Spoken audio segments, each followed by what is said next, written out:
Good evening, ladies and gentlemen. Welcome to this week's Pantheon Podcast, special Halloween edition. My name is Dark Guy 3, your host for this evening, and today we are joined by several people more than usual. We have production, AJ. How are you doing, sir?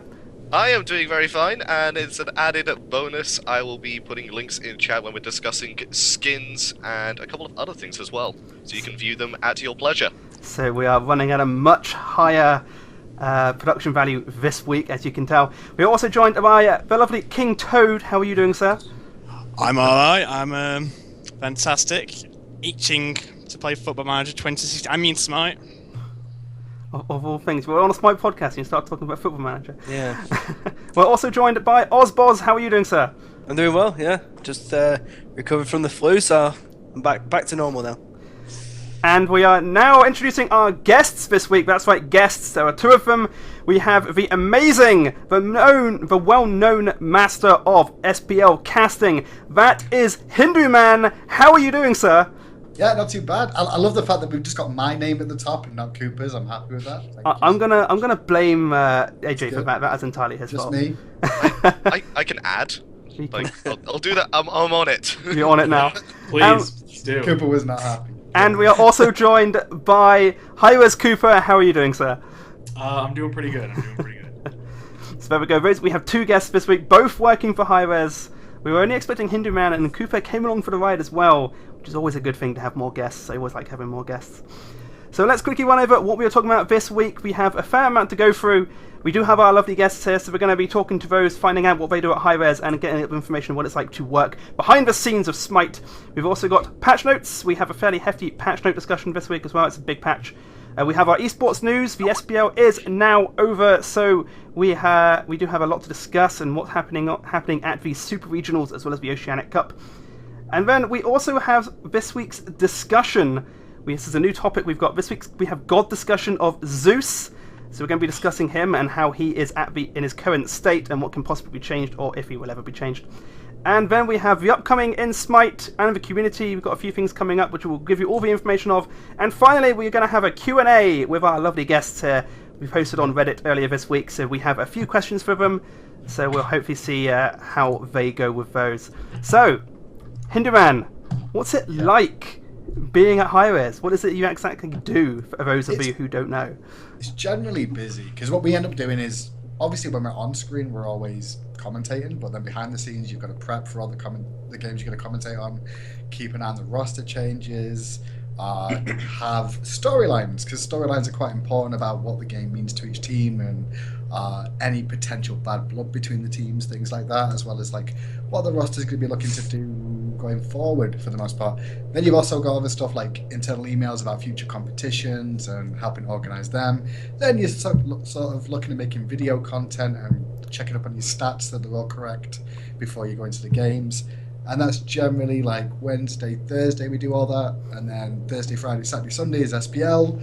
And if you've noticed this season, we've had a lot of casters out for different reasons, traveling around the world. So it's been down to like 3 casters sometimes to do all that as well. And then production's been missing, so then we had to cut all the replays as well during the SPL. So we would jump off a cast and then jump straight into doing replays of the games that we weren't casting, and then jump back on the next cast. So it's pretty busy at the moment, pretty hectic, and now we've got Worlds coming up. So, well, Super Regionals first, but then Worlds. A lot of work to get through there. And we also have Hi-Rez Cooper. Hi-Rez Cooper, not as much of a big name as Hindu. What is it you exactly do at the... I'm not on camera as much as this guy, but I was the original person who started esports reporting for the scene. For Smite Central. That's right, Smite Central. So I'm a little known. But in terms of kind of what I do at Hi-Rez, I'm an associate esports specialist for PC and Xbox. At the moment, really just the main Xbox guy at Hi-Rez, other than the development team. So I help admin the games, create and manage all the content for the esports site, as well as kind of handle all well, not all rulings, that's dealt with the leagues, but kind of handle all the players and making sure they're kept up to date with the Xbox scene. Okay, so was there a lot you guys both had to do to get into your current positions? Was there a lot of climbing ladders, if you will, or did you just happen? No, no. I've been working with Hi-Rez for a while now. Like just commentary to begin with, and then they realised that I can do just more than commentary, so do stuff behind the scenes as well. But it started off with commentary and putting my own work ethic into it to an extent, and then they gave me a shot, and now I'm here to an extent. Yeah, I mean, for me, it was really, I was contracted for about a year, but working alongside HiRez for pretty much since the game started. Ever since they started doing like little small community tournaments on the old side lane map, I was kind of helping run tournaments that long ago. Then got contracted a year ago, and then as you say, definitely had my own ladders and hurdles to go over, but eventually got hired when they needed the help, and I've been here for 2 months now. So you go, put the work in, guys. Eventually you may get in with HiRez if you are very lucky. That's right, yeah, for kind sure. Kind of the truth. They're always looking to recruit from the community every single time. That's generally where a lot of people come from. If you look at the latest additions to HiRez from like Esports side, you'll always see they're all community members deep down that have come up through the ranks. Aiden, another one that's alongside us now, he works in the production room after grinding his way up. F-Dot, same sort of situation in the casting boat. So put the work in, they're like, yeah, you may get hired. So there you go. Maybe we have a chance, guys. You know, we used to be EGL, so. Titan is like. There you go. You should have the names on overlay before the podcast starts, but Hey, yeah. I was EGL beforehand, so yeah. I've been there before. I started EGL, just as a heads up with Smite. There you go. So that's our background there. Hinduman is our background. Okay, so shall we quickly move on then to this week's patch notes, known as the Shadows of Olympus. So, AJ, would you like to take us through those? Well, it's not just Shadows of Olympus, they now have a numbering system when it comes to this. It's now 2.17 Shadows of Olympus, so you know exactly which patch we're on. Which I like the change. When updating through loads of versions of Smite, like if I've been away for a while, I don't know which version it is that we're on, and now I do. So we have quite a lot of stuff to go through. Mainly, though, skins. We're going to start up with the updated cards. First off, Athena, the updated Mastery skins, and that updated skin and the card itself looks absolutely gorgeous. I love it. I think it's really, really, really well done. I love the I love how Apollo's in it as well, and he's just like, help me. But other than that, yeah, I think it's a really cool skin. I mean, I did game design at uni and all that art stuff, and it's just like when I see nice artwork, I just like, oh. So I watch a lot of Carla for that. Yeah, the new Athena skin, like I'm very ambivalent about this patch because I'm a support main and Athena is like my favorite god. So, but her new mastery skins are nice. I like those a lot. They're amazing. I do like that. Like before this patch came up and the patch notes were done, I was wondering when they were going to get around to doing the diamonds, the mastery skins, because when they did it with Bologna's release, they did Anubis as well, and they said they were going to go back and do all the skins, and it sort of fell quiet for a bit, but I'm super happy with these results, and if it takes this long to do every single skin, hey, bring it on. It looks absolutely amazing. Also being updated is the Father Krishmash Bacchus card, and it looks a lot more jolly right now.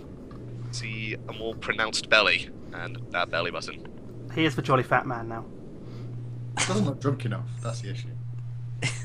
But send it back, Hinduman doesn't like it. He's just not drunk enough, that's the issue. Where's the vomit on his beard? That's the vomit and Christmas pie down his mince pies, yeah. Wait, is that? I'm looking at it carefully now. Does he seems to have something in his beard?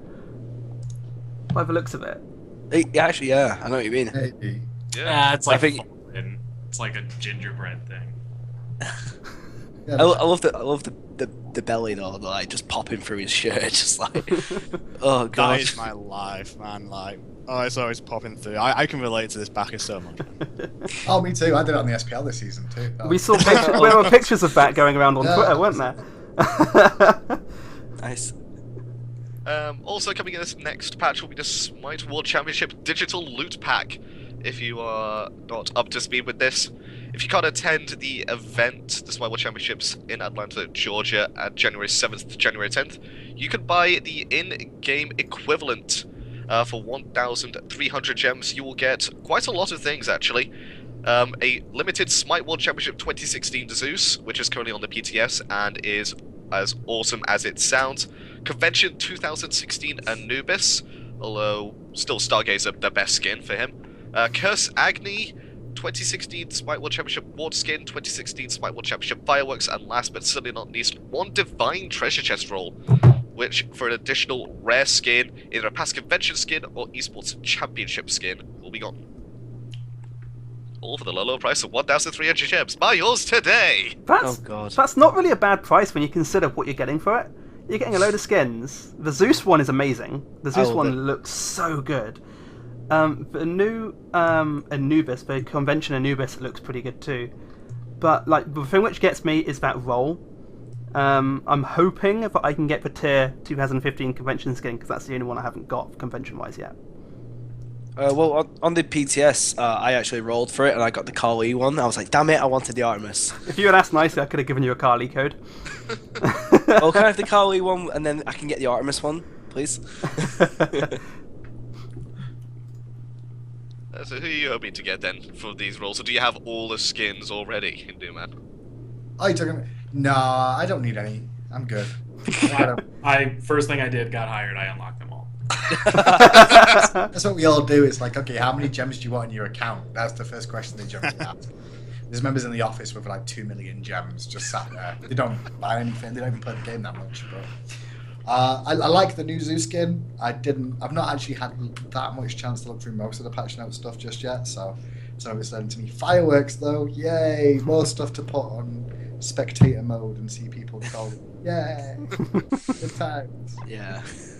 These are Fireworks 2.0. They're fancy. No, I know. It makes me happy because it'd be $500 fines everywhere, which is our Christmas bonus. So, You actually get fined for using global emotes?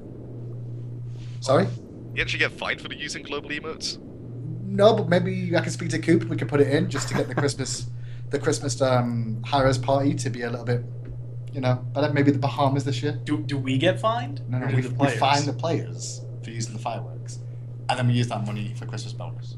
Yeah, that'll work. There we go. Yeah, Confirmed. that'll work. Let's make that happen. Legitimate plan there. There we go. Always scheming. Always scheming. I'm scared Cooper just gave his superiors a great idea. This is actually going to get implemented at one point and it's going to be scary. These are not going to implement it straight away. They're going to wait a while for all this to cool down and then, like a shark, they attack. And it's Shark. This will be implemented at Super Regionals. We're gonna find all the players there. Yeah. So. There you go. We can just do super regionals because everyone gets everything in the super regionals and they'll be stupid, so it'll be fine. It'll be great. They have to pay on the spot as well. There's no escape. It's brilliant. That's right. Yeah. Just lock them up. I can just imagine someone there with a credit card reader, just waiting for a player to screw up, and just goes, right, card swipe, thank you. Debit or credit, yeah. Pretty much all the time. Also coming in this patch, we have Smite Welcome Pack, a brand new thing available for $4 US. Conversion rates to euros are 3.20 euros and £2.80 in terms of Great British pounds. It includes Anubis, Stargazer Anubis voice pack, and 400 gems, and is only available once, as you can't Wait. buy multiple Anubises. We only give him Anubis. Is that Yeah. Yeah. Hey, it's the best So- god in the game. Why the? Oh my It's god. a Smite Welcome to Anubis. Welcome Yeah. to Anubis pack, yeah. There's a reason he's got Anubis in his name. Oh my god. Oh, that was pretty bad. That was pretty bad. Welcome to the Pantheon Podcast, where I make bad puns the entire show. You need the bell from Game of Thrones in the background just going shade. This is the point where I wish I could hang up. just Hey, because I'm of that. hosting the call, man, so... Oh god. Also introduced is going to be the clan reward system. First things coming out, and that's going to be the shadow skins. 5 gods getting shadow skins: Tyr, Thor, Isis on her, and Khepri. Got all of those right. You get those through clan chests, which you buy through the favor. Each chest must be bought 3 times before you unlock the next tier, and you must have a level 3 clan before you can buy it. And if I'm not mistaken, it takes about 22,750 favor minimum to buy all the shadow skins. That is What, just for the 5 or for every single? just for the 5 shadow skins. Right. Yeah, I mean, I think it's a really good system, like using your clan honor, because all it is at the moment is just for show, and then obviously using it to get special skins. I think it's pretty decent. The chest thing is a bit weird, but other than that, I just think it's a really cool idea because I'm fed up with using favor and gems, money, to buy skins. Of course, the Zeus community will be happy. Yeah. They'll unlock it all day one. Yeah. Oh god. Actually, I've had to. I've realised I'm not going to be able to get any of those skins, so I have now tried to join AJ's clan. Denied. Yes, I'm gonna wait till the patch goes live and then join him, so he has to work for all of his honor. It's personal honor, if I remember correctly, isn't it? Not Yeah, it's personal. not clan honor. So you keep your honor as you change clans. I think. I could be wrong. I don't know. I spent the past like half a year not in a clan, so I have no idea. The folks at HiRez don't know either. I don't know. I'm Okay. sorry. We don't do clans. We don't get to play anymore. Oh no. You're only on test servers, playing gods that we don't even know about yet. Kiron true. hype. When we get chance, that's always fun. Shout outs to new gods coming out. Oh, he knows stuff that we don't. Of course he does. Like all we know is that is it Chiron is on his way, but we don't know. No idea. Who? Chiron? Oh, it's so confirmed. Yeah, he's definitely God. confirmed. I don't even go over to that side of the building. Just, yeah. I do. I just give good ideas that are stupid at the same time. That's a dark side of the place. What's that shadowy place? We never go there, Simba. Oh my god! We've got to the stage of That's over there. That's the difference. we've got to the stage of doing Lion King references already. My god. So long as we don't do Long Live the King reference to make everybody cry, we're fine. Okay, let's carry on through the notes before we start doing those. Okay, for those of you playing Bologna and Hu Yi, you can have some achievements added to your, well, repertoire. Bologna, rally here. 10 enemy gods killed with Eagle's Rally. That is in total. You can build that up over time. And Master at Arms, kill an enemy after having hit them with each of your weapon stances. That is Bludgeon, Lash, and the Shield Bash. And they die. Hu Yi, Trick Shot. Hit a different enemy god on all 3 bounces of 1 ricochet. If you can get that without it being set up, props to you. And the Crow's Mark to knock back, stun, and slow an enemy god within 5 seconds. Hu Yi, you've got to work for that one. Those are achievements. Like, I hate those. wow. think I saw HiRez do that once, the trick shot achievement. That's the only time I've ever seen that happen. I feel like the trick shot would really only be accomplishable in Siege. That might be it. Just because of the walls. Like, that's where you would go in and do it. I'd say Siege or Joust, 3v3 Joust. But the 3v3 Joust hitting... what happens if all 3 are on top of each other and you hit all 3 of the same ricochet? Does that count? Probably not. I don't think so, no. I don't know. We were talking about this before, weren't we? It was like, is it just one god with 3 shots? Because that's quite easy. It's just a different enemy god with all 3 bounces. And then then we realised it's different gods with each shot, and it's just like, okay. You have to play Hu Yi for quite a while, I think, to get that achievement. See, these achievements, I don't like them just for the simple fact that people are going to throw games trying to get them. For example, Bologna won't ult early. She'll save it to the end just so she can get the kill. Like, yeah, got the stack, yeah. That's what And then Arena's for. A target, instead of using Scourge for the last hit, tries to switch to Bludger and miss it or something. So he's lying. I know. I just respond to him. F-Dot just wants to be popular, ignore me. F. trolling in chat. He'll eventually go away. It's fine. Just ignore him, it'll be fine. We're on to item changes now, and, well, if you're a support or a warrior in the solo lane, congratulations, you're getting hit this patch. No, Can I just say I hate these changes? Really, man? I'm a support main, of course I hate these changes. It's not that bad. I mean, I'm just glad the Warriors are now a bit A deader. tiny bit. Just a Well, bit. why don't we just get onto it? Frostbound Hammer, reduced health from 400 to 325. Heartwood Amulet, reduced magical protection from 60 to 50. Mystical Mail, reduced health from 300 to 220. Pestilence is the only item getting a buffed. Increased healing reduction from 20 to 25%. And Serenity, reduced physical protection from 55 to 50. And the note that came with all of this: in this patch, we are taking a new look at some core defensive items and looking to better balance items with strong passive and hybrid uses against those that are pure defense. The issue here was warriors in the solo lane could build 4 or 5 defensive items, some Wukong, and then just go ahead and kill everybody 1v4. Yeah, sounds like it.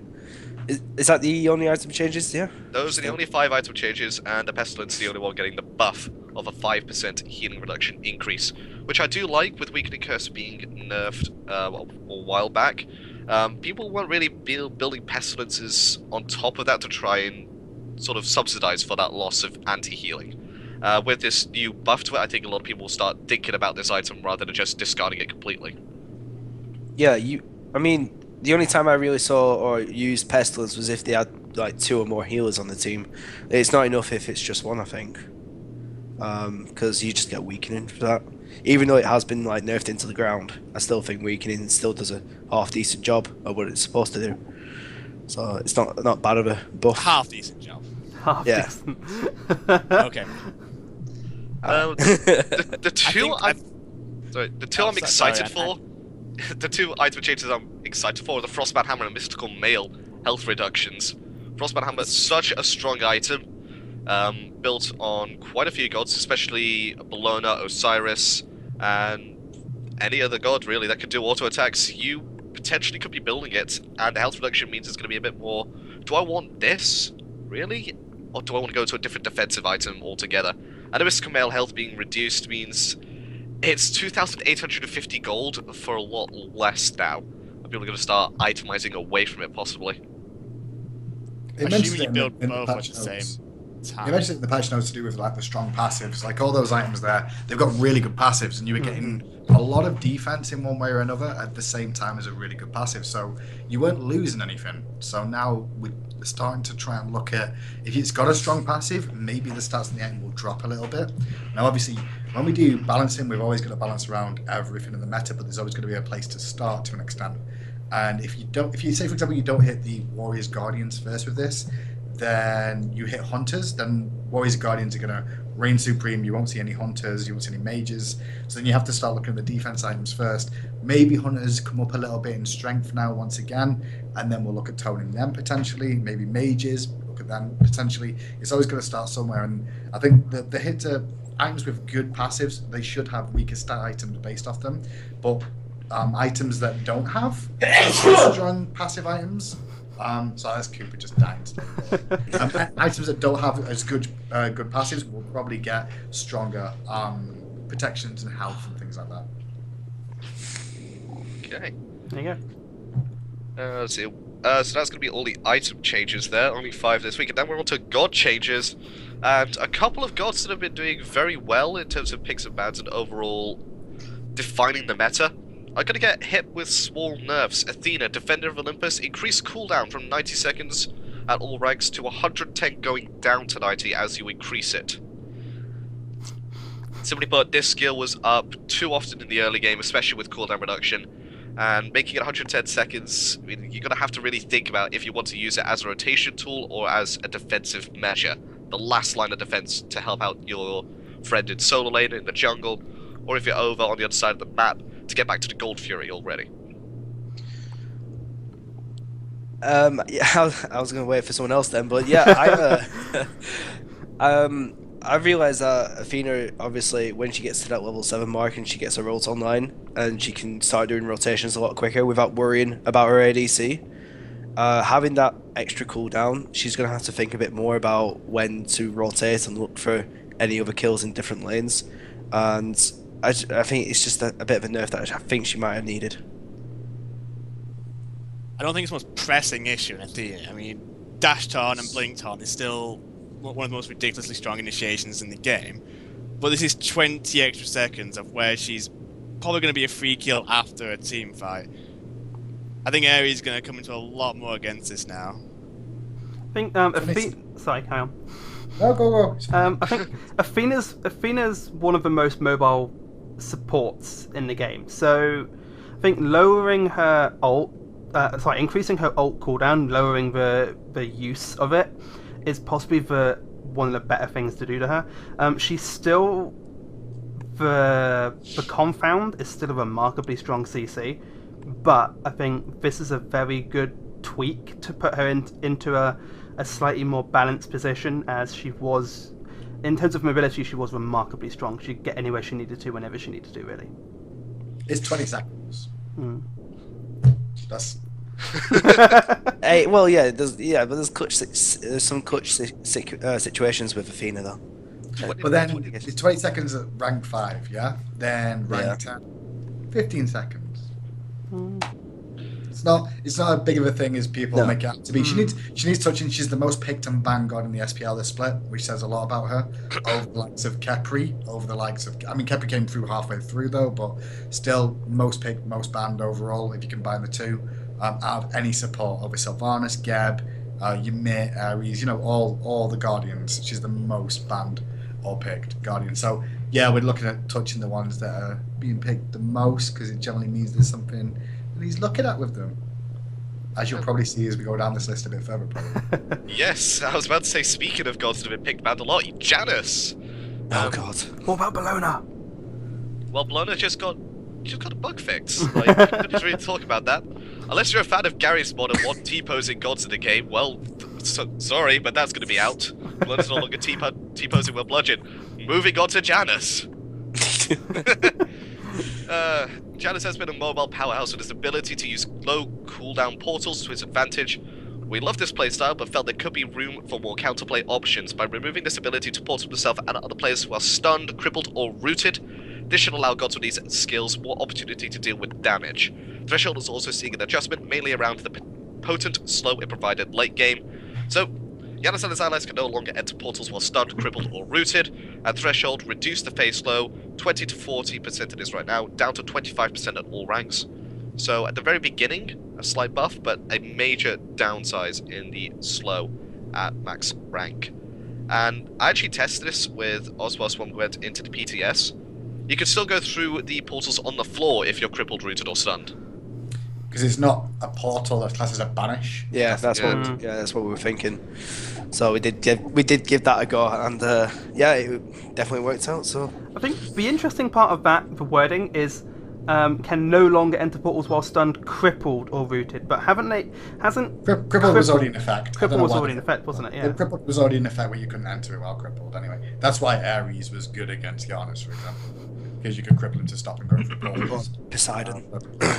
But the stun route is a good addition. I've been trying to force them. I really want them to allow you to enter portals as an enemy, but you'll take damage for it. So that'd be a cool idea. So you could actually walk. Giannis puts a portal down to try and get through a wall, and you jump through it yourself and take the damage, but he can't escape then. So your teammate can kill him. That'd be cool. That would be so cool. Damage. But whether or not they'll put it in any time, I don't know. I can dream, right? That would be pretty cool if Giannis tries to escape and you've got a team, you're against Giannis and your teammate's on the other side of the wall. He tries to go through and then your teammate just appears and tracks him. Exactly. You can bait in a lot of ways with that, because it's got counterplay to it at the same time. You can make it even stronger, because you can pretend you're going to go through the portal and you were actually, but force one of them to walk through it and go, ha ha, you're in the wrong direction. I just need to say something, AJ. F thought is getting timed out in chat. Not too strong. All right, I'll give him a permit. Carrying on. I still think that Giannis needs to be a bit nerfed, a bit more with his damage. I think, it's not too bad towards the late, at late game, because that's what he's supposed to be, like a late game mage, like Cassilla. But the problem is that when you get to that mid game, you get a portal vortex combo, and he just absolutely destroys your health. So that's a great image. Is it really that much different from any of the other mages in terms of damage? I think it's just everything that he has combined.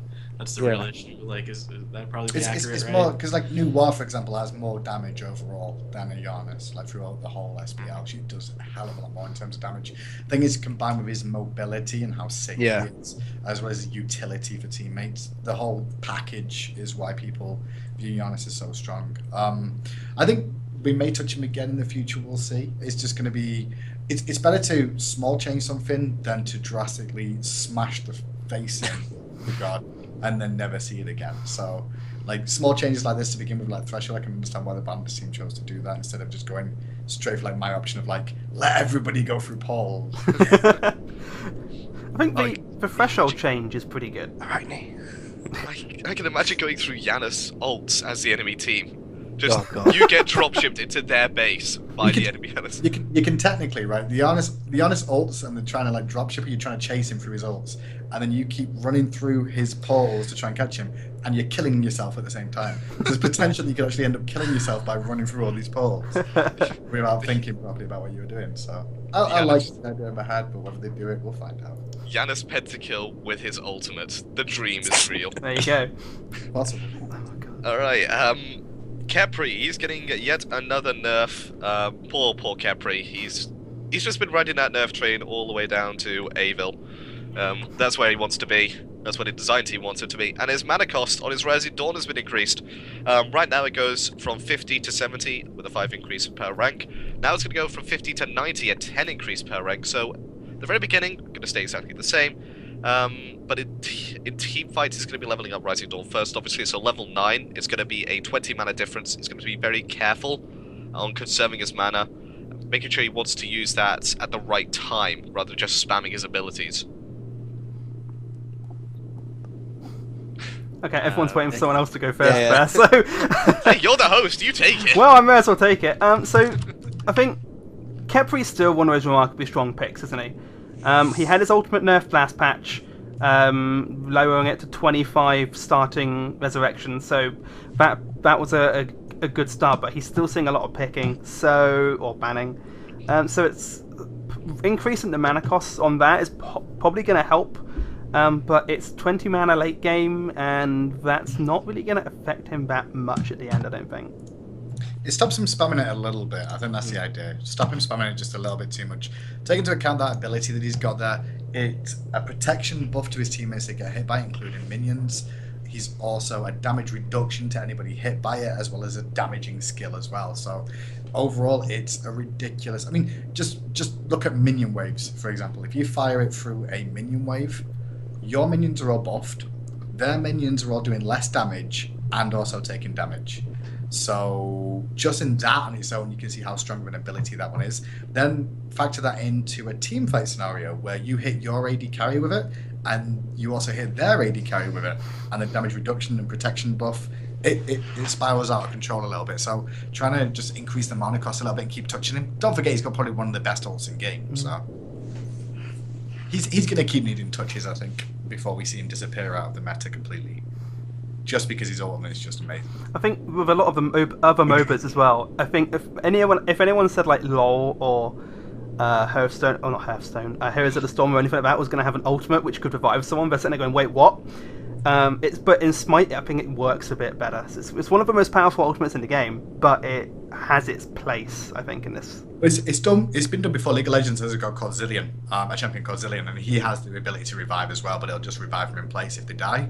And he has the same sort of situation that Khepri has, where he can be too strong or he can be too weak. At the moment, we're in a spot where Khepri's probably still on the stronger side, but I don't think he's going to be too weak too soon because of the rest of his kit and what it brings to the team fight. I think people need to realize, though, that the blessing doesn't just have to be used defensively. You could put that on a hyper carry late game at the start and give him all that mobility and the extra power damage from it, and we'll probably see that tone down some after the tournament start realizing it. So. Oh god. Alright, we're moving on to Rama then. Just some bug fixes, really. Fixed Rama unable to use basic attacks if running out of mana while Astral Strike is active. So just be there, disarming yourself permanently. Rolling Assault, fixed bonus damage not applying a fight at point blank range. You're just stabbing him in his knees with an arrow. No bonus damage there. That's going to get fixed. Astral Barrage, fixed an issue where Rama will become knockback immune. Wheelix players, congratulations, you can now kill Rama. It's nothing big, really, is it? It's just a couple bug fixes. Yeah. Just bug fixes. Yep. Scylla then? Scylla. Yeah, Scylla. Crush, reduced mana cost. So if you're a Scylla player, you're going to be happy about this. It's right now 70 to 110, increasing at 10 per rank. It's now going to go down to 60 to 80, increasing at 5 per rank. Still one of the weakest gods in terms of wave clear at the very beginning of the game. When about level 7, level 8, level 9, that's when Scylla's wave clear really starts to come into her own, and the Crush just clears it instantly. So to have the mana cost reduced means she's going to have a bit of a better time in laning phase with her mana sustain, and with that Sentinel giving a passive MP5, it's really going to help her out, I feel. Yeah, I think it's also we reduced it because with MLC Stealth possibly having an opportunity to go to Worlds, we want to give him a chance at Super Regionals to kind of get acclimated with it again, so he can have another, triple kill at Worlds in the finals. So triple kill. He's going to go for the Penta this time. Yeah. We're just going to make sure Barracuda does not go to McDonald's as well. That's right. Yeah. Exactly. Yeah. Is there a story there we should know about, or? Sorry? Is there a story we should know about Barracuda and McDonald's? Just like at the last. He got food poisoning in the last lap. He got sick and had to be replaced. You had something at McDonald's and got food poisoning. And then Paradigm won. GG EU. Well played.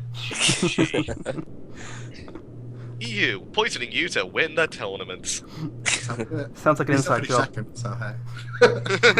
Barracuda was an inside job. There you go. Yeah. Oh god, Sun Wukong, he's riding a bit of a nerve train right now. General reduced starting health from 480 to 450. Interestingly enough, he has the same starting health as Mercury right now. That doesn't sound right. Is that right? That is 480 right. HP? Well, not right now. When the nerf comes in, he will have the same starting HP as Mercury, at the tone of 450. Magic Cudgel increased mana cost. It's right now 50 to 70. At all ranks, it's going to go from 50 to 90. So seeing instead of a 5 mana increase per level, it's going to be a 10 mana increase per level. And then Master's Will, it's a flat 50. It's going to be increased to a flat 60. So just a bit more mana costs in his laning phase. Without the blip up, he's going to find it very difficult to poke and clear the wave at the same time without having mana pushes or returning to base to teleport back in. Well, we're just all being so polite, aren't we? But I mean, the starting health, he's now one of the... Isn't he now the squishiest... He is the squishiest warrior now, isn't he? Yeah. It's hard to say how much this will affect him in the grand scheme, because he was kind of not really seen much. And then Bluestone came out, and then Wukong became suddenly this powerhouse. So I think lowering him a little bit and not changing Bluestone, I'm not sure how I feel about that. I still feel Bluestone needs a bit of work to make that item itself more balanced, rather than nerfing the hell out of Wukong.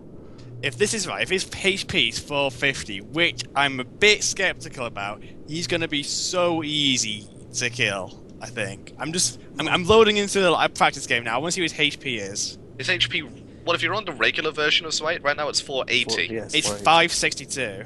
No, that's with plus 82 because of the level progression. Yeah, that's with the plus level progression. I mean, the only reason why he's actually... his fight presence before Bluestone started taking effect was actually not too bad. It was just his laning phase was a bit of a problem. With Bluestone coming out, that helped his laning phase, and then when it came into that fight, the team fight time in a match, it was just like, oh god, he's doing damage, and also he's got solo farm. So, I mean, he also, because of Bluestone as well, he's actually allowed to bully people in lane. So I think these nerfs are probably just overkill from my point of view of the balanced team's decision here. What was going on with someone is that we buffed his Cudgel, if you remember, to do extra damage to minions and jungle creeps. So that helped his wave clear a little bit, and we already saw him back. But then when Bluestone came out, combined with the extra damage we gave to minions, he was able to clear the wave at level 2 with a billion off, basically, and then dominate the lane based off that. So, not sure, I don't think these nerfs are the correct ones personally, but at the same time, this is the path they've chosen to go with it, which means that he's still going to clear the wave at level 2. It's going to cost him a little bit more mana this time, and he's going to be a little bit more squishier during the early stages. Yeah, I don't necessarily think you're gonna not see Sun Wukong in Super Regionals. I think you might still see him. I think you see some of him, not as much as we have seen him. Right. There's gonna be other gods to be able to play. Yay! Do you think the level progression will change? Do you think people will focus on Master's Will more? I doubt people will focus on Master as well. It'll probably still be Cudgel, because Cudgel, the damage is just too good. When I say damage, it's because it's confirmed poke damage that you can do at range. I mean, it's almost impossible to miss that ability for the most part. At the same time, it's tagged the whole wave as well in lane. So consistent poke is one thing, whereas Master's Will, you'd literally have to walk up to the face to hit them with a Master's Will, whereas you don't have to do that with the Jingu Bang. So Yeah. I think we'll still see it get maxed first, but we'll probably see some Wukongs not be picked as often because things will be different with them now. I still think that the Tiger Stun on some Wukong 72 transformations does so much damage. Like, I get hit by it and I think, oh, I'll live through this. I got Fortune Health, boom, I'm dead. You get Just hit the by stun. it? Come on, man. I getting ganked by That's some the problem. Wukong. I don't ward, I'm a casual scrub. I live life to the fullest. And you're a mid player as well. That's the worst part about that, but you don't ward. I mean, I still crush noobs. it's easy to dodge, but you know, it does do a lot of damage, and then he follows up with everything else, and that's where your health goes. And finally, the last god getting touched in this patch will be Zeus. He recently saw a change to his abilities, and then we saw him in the final week of the SPL, played a lot. We're going to get into that later on in the show. And he's going to get a slight reduction sorry, in his Aegis Assault projectile speed. It's going to be reduced from 90 to 70. And if you played on the PTS, you can actually see the effect that this has. It takes a lot longer for his shield to get down onto the ground. But you're not going to get hit by the shield, but it's going to be roughly the same time for him to get his lightning bolts out and then hitting that shield and then onto you and bouncing. So whilst his Aegis Assault damage is not as confirmable now, his chain lightning still is as strong as it could be. It was bullshit OP. Let's just say Yeah. Yeah. Zeus, since he was allowed to be played in the SPL, got picked and banned every single game that he was available for. Apart from 3. There was no counterplay to it whatsoever. You dropped it and you were dead, or you took a third of your health, or half your health, or 3/4 of your health, whatever. And that's kind of what Zeus is. He's just a glass cannon that can't move, but it was too difficult to play against, you know? Like, it's almost like giving Crush... When Scylla's Crush hits rank 5 and he does the extra bonus damage, it was kind of like that, and even easier to confirm, you know? That's kind of the feeling of how Aegis Assault was, because it doubles the range of your Chain Lightning as well, which is one thing people are starting to realise. So you can really put the pressure on by throwing it halfway and then throwing a Chain Lightning onto it. So, bullshit OP, let's nerf something. Yeah. It also helps that no one's played against Zeus in about a year since his 3, cut stone. Well, it's And also, you see- the ultimate change as well was really big for him, because being able to move while challenge casting your ultimate was a very small thing that a lot of people didn't realise, but it makes him a lot more mobile to be able to gank and escape without standing still for that quarter of a second, which can be a big impactful thing, as Anubis players all know. No. There you go. That's going to do it for us for the patch notes. If you're anybody that's not a Hunter player, you're getting affected this patch in some way or the other. I suppose even Hunters are getting affected slightly in the fact that they're going to be doing a slightly more damage with the reduced protections coming out from Heart Ward and Sov. Well, yeah, that's going to do it for us for the patch notes. There we go. Oh, just a reminder as well, we do have iJuicer out this week, for those of you who are unaware. So, And also in the patch notes there was... Well, on the patch notes VOD, not on the actual patch notes themselves, there was a mini Ravana tease, in the fact that they said he's going to be receiving some love very soon. It was teased that it's going to be a bit like Zeus, where they're going to change one of his abilities and maybe look at tweaking the others a bit.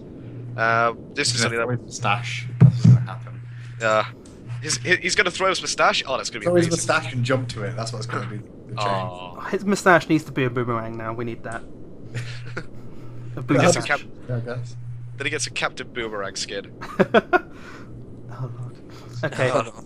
And on that note, shall we move on to the esports news this week? So we do have the final SPL standings going into the Super Regionals for both NA and EU. NA, first seed is NV, second seed is Eager, third seed is C9, fourth is TSM, fifth is Enemy, sixth is COG, and then Denial and Elevate are not going to Super Regionals, are they? Nope. So disappointed for Denial and Elevate. There was a bit of drama with Denial this week, but we'll go into that in a bit. And Elevate have just had a very unlucky split.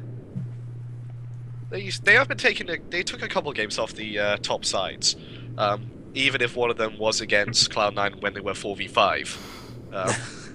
In that mid period where Cloud9 thought they weren't going to make it to the regionals. But when they got expanded, that's when Cloud9 bounced back and they managed to claim third over TSM, who went on a bit of a downward spiral for obvious reasons. But then Denial, they gave it their all. They could have still qualified in that final week. They had to get 2-0 versus TSM. They took the first game, if I remember correctly, but they couldn't quite clinch the second. And that's when their LAN hopes ended. I would have loved to have seen it go 2-0 Denial, and then for the final enemy versus cognitive matchup to decide which of those three teams doesn't make it. That would have been very hype. The dreams of Hypol just went to the wayside all weekend. Myrmidons also didn't deliver on the hype factor, losing the first game to Dignitas. That was a shame as well. I was done. I was like, there's so many exciting matches on Saturday, and then all the games on Saturday just secured that Sunday will be dull as well. So If only the SPL was double elimination, then We did triple elimination. triple elimination. Make sure good. everybody has a fair chance That's true. all the time. We did see a few unusual matchups as well, but let's quickly go through the EU seeding as well. Epsilon will be your first seed, Fnatic your second, Paradigm third, London Conspiracy your fourth seed, Titan your fifth, Dignitas your sixth, and then Myrmidons and Justice being pipped to the post there and coming 7th and 8th, not making it to 2 Super Regionals. Pretty You know sure what this that's means, though? what you'd expect from EU, though. You know what this means? Apart maybe standings between Titan and London Conspiracy switched, but given everyone's team this season, I'd have expected those positions to be pretty much bang on where they finished. Just lucky for Titan really, and Dignitas that it was expanded to 6. Otherwise, we wouldn't have seen Titan at the LAN this time. That would have been a shame, really, because I mean, I've liked Titan as a team, but they've really just been on a bit of a downward spiral for the past few months, and it's a bit sad to see. But when you see teams like Epsilon go like absolute crazy, what was it, 27-1? Oh my god. For the split, it's just like it's insane just watching them play, and they're just doing so well. And yeah, I mean, it is just crazy.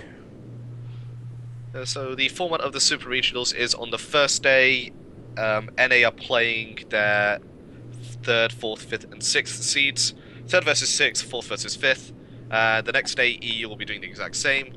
Then we go back over to NA, in the fact that they're going to have their semi-final matchups where the 1st and 2nd seeds play their first game of the weekend. Then after that, it's going to be the same for EU, and I believe we have the 3rd place matchup on that same day as well, to decide who is going to be going to the World Championships as well. Then we go on to the next days where we decide who is going to be the top seeds going into the World Championships. The thing we really want to know is, do we see the wildcard spot going to NA or EU?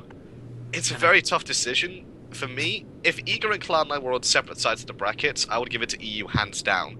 But the fact that Cloud9 and Eager are will most likely be facing each other in the semi-finals, one of them going to go drop down to the wildcards, it's going to be very difficult to call. I'm calling Paradigm versus Eager for the wildcards. That's what I'm right now. Yeah, I got that as well. I definitely, it's not going to be an easy matchup. Paradigm's not out of it in any question. I think they could beat Eager. It's just the way I've seen them kind of increase their play after, like, I think it was like week 3. They started getting really good. You got former world champion Omega on there. I mean, dude's going to qualify again. In my opinion, he's just going to make Worlds. He's the guy that's going to be at Worlds every single season, no matter what teams he's on, and that's how it's going to be. There's a reason Zatman was at Worlds and Zatman wasn't at Worlds. That's right. Okay. Worlds too. Can we kick Dark Eye off his own podcast? I had to make it. I think I could see it in Hinduman's eyes. He wanted to say the same thing, so... No, I predicted. No, not really. But at the start of the season, I predicted whichever team gets wildcards, whichever region gets wildcards loses Worlds. I'm sticking with that still. Oh yeah. Oh, that's Okay. interesting. Whichever team sends 2 teams will win Worlds.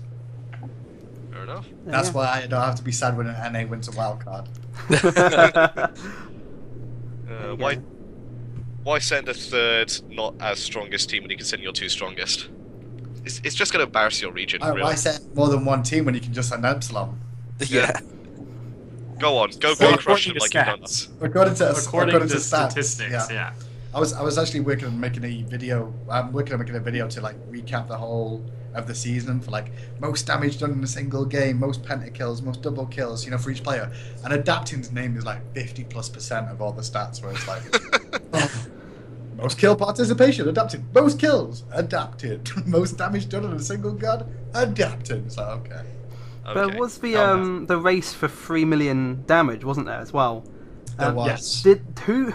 Who broke that in the end? Ishin, was it? Was he first? I don't Was he think broken? anyone actually broke it. Because Shadow Q got very, very close. He got within, I believe, like 600 damage. Oh! 3 million in the final game. But I don't believe they actually finished it because Elevate had 2 poor games against Eager. Is that a correct That's- word that's- to use? that's good.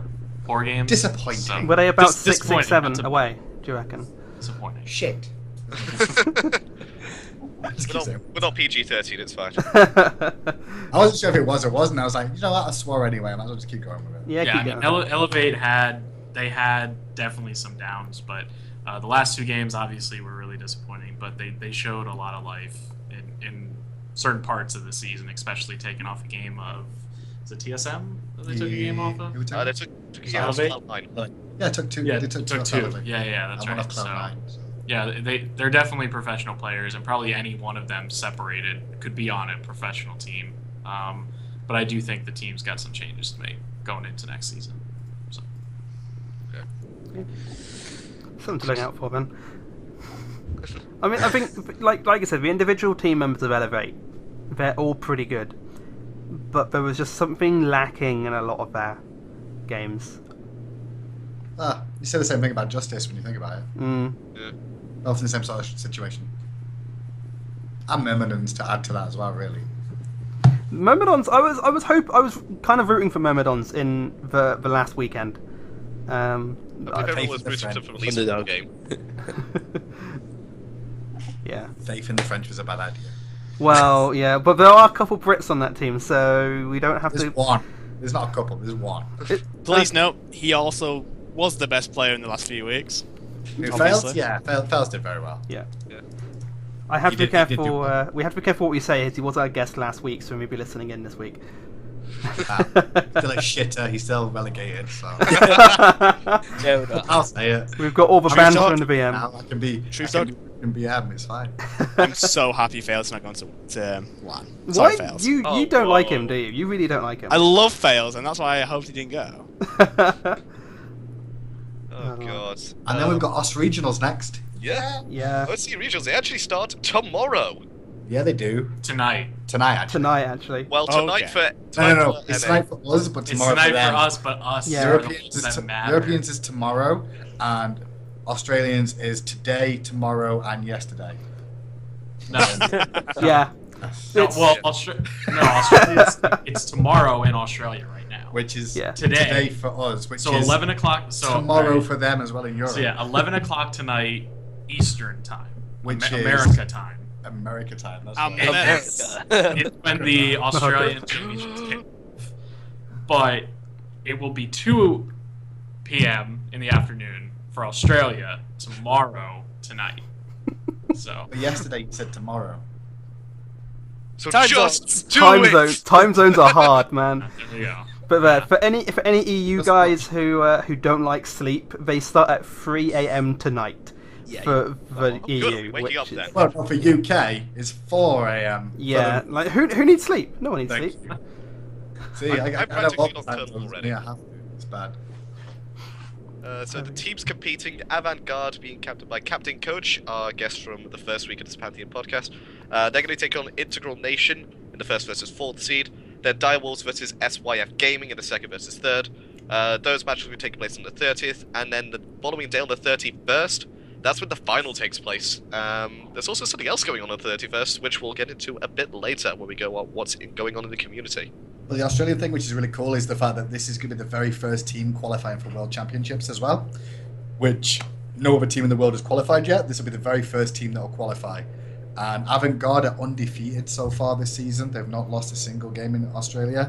And they're going to be against probably Dire Wolves in the final. So if you're going to get your picks in for this week, probably look at those two teams. As the other two, they're like... What's the word I'm looking for? It's going to be rough. Outsiders. Yeah. It's going to be rough. It'll definitely be an upset for sure. Something other than Dire Wolves or Avant. They could do it. Yeah, they could. TSM must elevate. It could happen. It's true. Everyone's expecting Avant, but from what I found out writing one of the articles is Dire Wolves and Avant are actually scrim partners. Oh. So that kind of proved to be a detriment to Envious this season with Eager.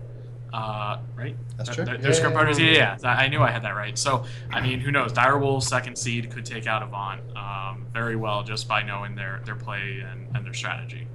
Yeah, Envious' first loss this entire split was actually to Eager. They lost their first game. The first half of the split, they went 13-1. And in week 5, they faced Eager. That's when they got their first loss.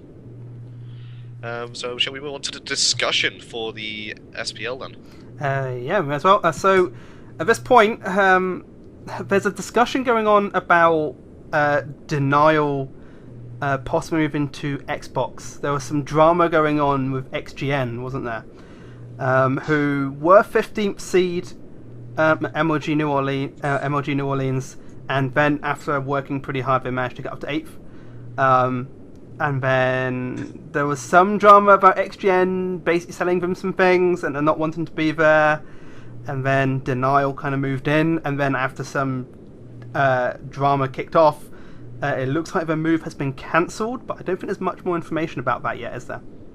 What happened was Denial said they would like to get the spot if possible, but they would only take it if every single member of XGN agreed willingly to the move and the terms of the move. A couple of players were excited at the opportunity, said they would love to do this. A couple of the others said, no, we would like to keep our spot, we won't have this, we'd like to continue playing at this, we may have a shot at going to Xbox Worlds.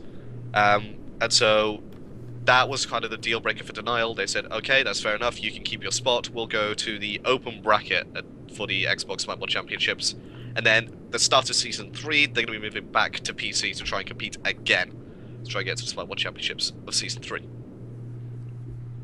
I think it might have just been a bit blown out of proportion, maybe. I think there's a lot of different people saying different things. And then obviously someone has to come forward and clarify what actually is going on. So, I mean, it would be nice to see Denial at actual, Worlds, but on the Xbox, it's just compared to PC and Xbox, like from casting the Xbox tournaments, it's a completely different game half the time. There's a lot of different stuff that you have to learn. I mean, obviously your core Smite knowledge is there, but you've just got to think more about your mechanics. The Denial XGN thing was basically Denial and XGN having conversations about whether Denial will replace the XGN roster for the current Worlds. The XGN guys will get experience from Denial and learn from them to expand and grow as a team, and then Denial will move back over to PC. It was a conversation between the two that never came about in the end. It would never have been allowed by Hi-Rez for Denial just to rip XGN's spot completely away from them, unless XGN were okay with this and they were okay with the whole situation going down, and it was all within our rules and guidelines. So please don't. I mean, Coop could know more than me than that, but we would have let that happen, unless it was definitely sorted out by both teams and both teams were happy with the agreement. Then it would have been fine. Yeah, basically it's a league thing. MLG runs their league. They have their rules and guidelines. We work very closely with them to make sure that they're not just terrible, but MLG isn't terrible. They're an organization that's been around for 10 plus years, and they have very respectable admins, people that know how to do this and work these things out. So yeah, we help them along because it is a new game for them. They've never really taken a part in a MOBA. I mean, they've done some League of Legends game battles, but this is like a pro league for them. So we're helping them out with a few of the rules and things like that, but mainly it's their league, and they decide what kind of happens, and It came to find out that the XGM players didn't agree to it, so I guess for the time being they will continue to play in the Pro League under the XGM name. There we go. Okay. And then we have our second quick discussion topic, which is the decline of Envy. Now, as you said earlier, Envy as they were AFK, in the first half of the most recent split, they went 13-1. And their one loss was with Eager, which is their scrim partners, which makes sense.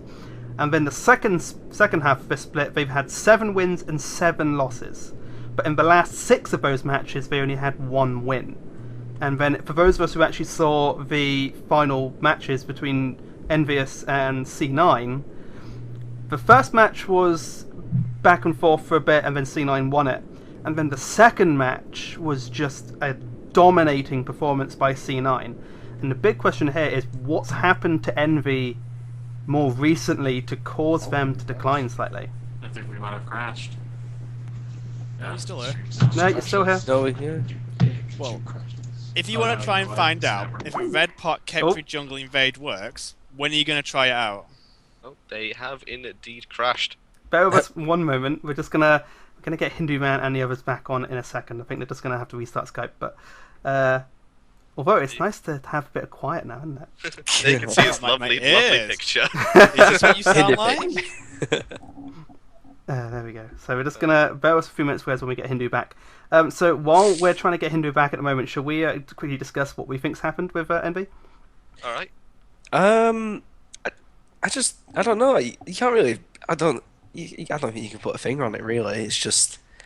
I think they're not in form. Like a lot of teams have that where you don't play in form. Hopefully they can get on it before regionals come up. But other than that, it's I think it's just maybe out of form and stuff like that.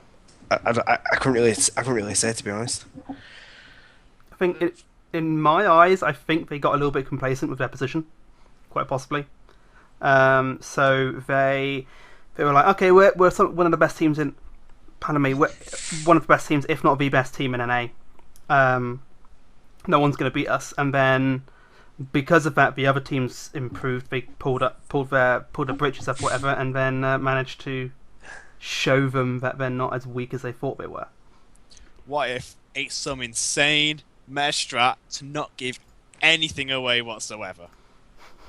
Lose every game so no team can know what you're up to.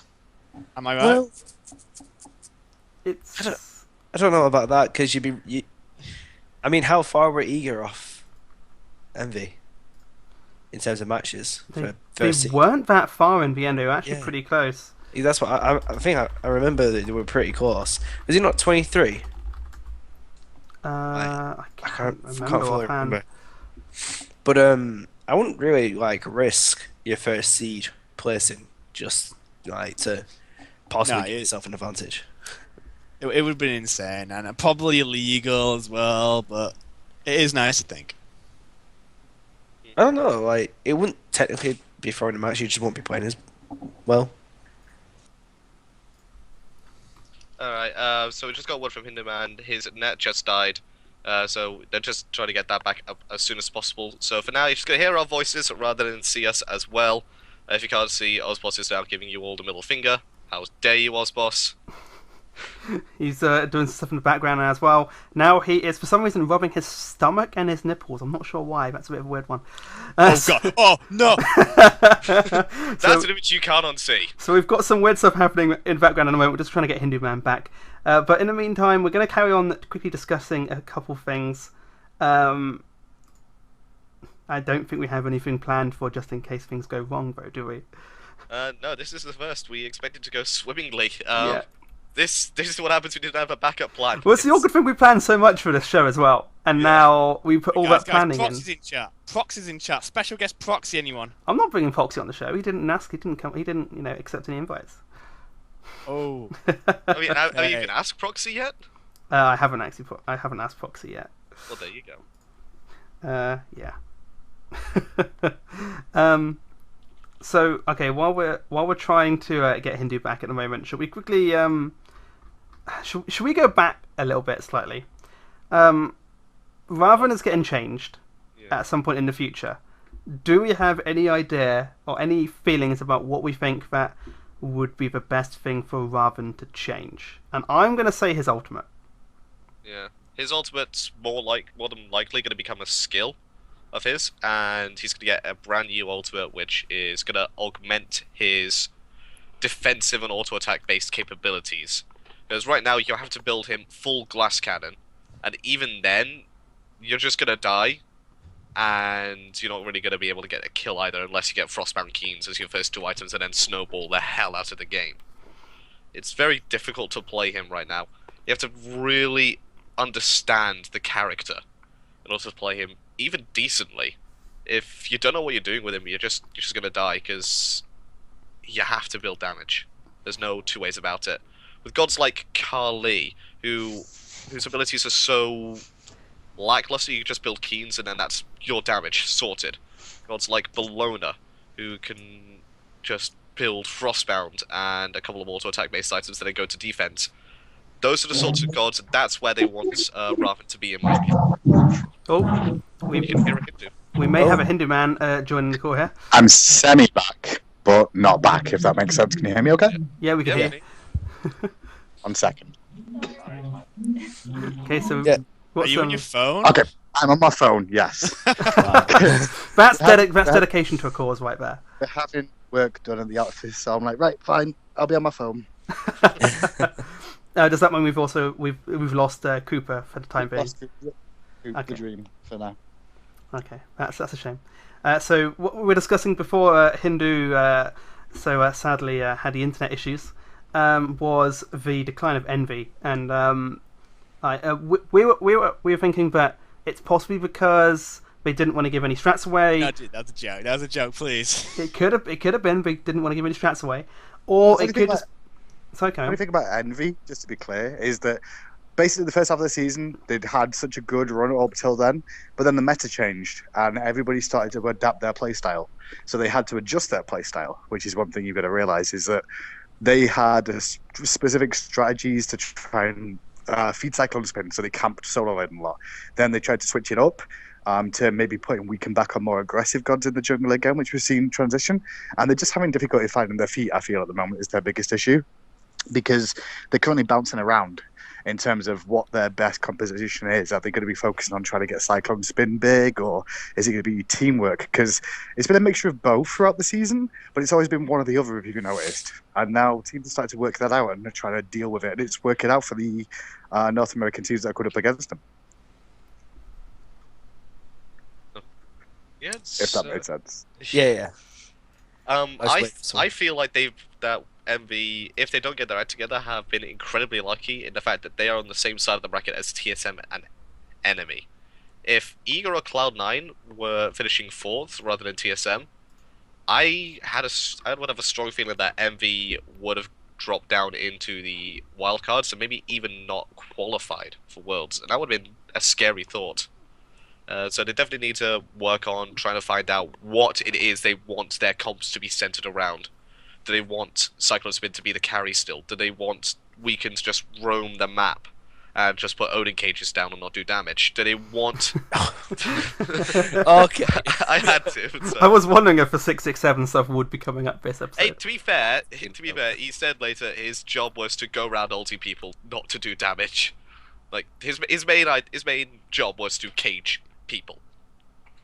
And he did that, to be fair. I think they were trying something that didn't work out, basically. Oh god. He did get a lot of stick for that, though, didn't he? In the end. Hey, he's got a new emote for it. He has. He has a new emote. He's got a new nickname of Week 667N. So. Yeah, fair play. He took it on the chin well. That's the key. Take it on the chin. You know, you gotta play the rough with the smooth, and sometimes you get bad things said about you, and you just roll with it. So it's good that he did it that way. It's better for him as an individual as well. So, and he gets some money out of it when you think about it, because people will sub so they can just spam 667 out. Yeah, that's true. It's win-win, right? He's a genius. It is. I've noticed that whenever you're on the Smite game, someone mentions anything to do with even Weaken, or mentions the number 6 or anything, all you see in the chat is 667. Yep. That's it. That's literally what you see. They always say no publicity is bad publicity. So, you know, Weaken's doing well for himself right now. There you go. And you had to stoke the fires as well with the if you only got your fantasy points through wins, you have to get 667 wins, which is actually a true statistic. Yeah, it is true. Someone put it on Reddit and I stole it because I was like, wow, that was amazing. I just forgot who it was on Reddit who put it on, but Great yeah, job. the Sylvanas skin is worth, I think it's something like 10,000 gems. If you got it just through wins, it's 667 wins. Yeah. So I was like, that's perfect. That's genius. I'm using that. So yes, we do steal stuff that the community does. I'll be honest. I mean, not give there- them credit, but it sounds a bit. Are there give him credit, I NB667 forgot. shirts yet? That needs to be a shirt. Let's ask Weekend. He'll probably get it done. You probably will. Well, He then, probably Money. will. Okay, so It's going to be close to it. So now that we've quickly gone through the SPL stuff, we do now have the discussion about the challengers who have had their seeding decided now, haven't they? Yes, they have. First 5 weeks of open play are done. If you have a team and want to try and get it into the SPL, you got to wait to the Spring Split Challenger Cup and then possibly qualify in the Summer Split of Season 3 SPL. So next summer is the next opportunity you guys out there have to possibly play in the Smite Pro League. That is a lot of practice time. Yeah, it's a lot of practice, isn't it, Toad? With your Mail of Renewal Rush. Dude, just wait till you see my next team. My next team is going to be hype. It's going to be so good. Have faith, boys.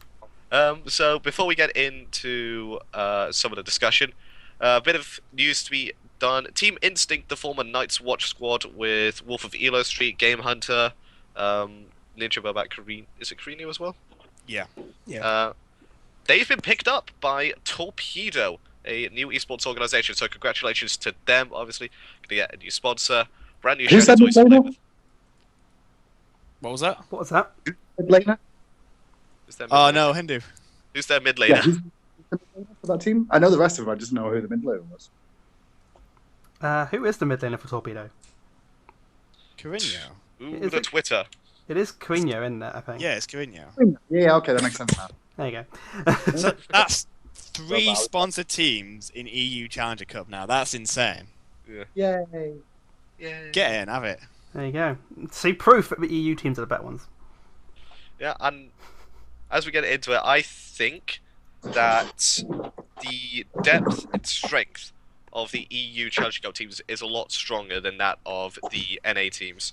You can see just by the seeding points alone that it's a lot closer in EU in terms of the top spots and the challenge coming up from below. A team they don't even see qualifying in the top 8 positions in EU, Men of Aeron, they put it down to the wire against Angry Pikachus, who in the final week, Angry Pikachus were 8th seed, Men of Aeron were 9th seed. Whoever won their matchup essentially qualified for this week 6 and 7. And Angry Pikachus, they pulled out of the bag. It's happened almost every time the last few splits in Challenger Cups. NA has been really rigid. There's been a clear 1, 2, 3, 4. It's been a bit closer this split. But EU is so fluid all the time. It's ridiculous, man. God, please. What? Did you want me to say something? I'm sorry. No. Just the background shouting distortions Oh, is it- as well. Is it really loud? I'm sorry. Hindu, could you tell the entirety of HiRez to be quiet, please? I can't help it. They're all trying to work at the moment because they're all like, what do we do? The internet's down. That's how bizarre. Hey, get them all to come on the podcast. Why not? We have the entirety of HiRez Studios here. Oh, that's This gonna. episode. I can possibly wrangle 6 people. I don't think I can wrangle several hundred. Okay. It should be a bit quiet now, hopefully. Sorry about that. Just picking up Oh, everything. there we go. Hello.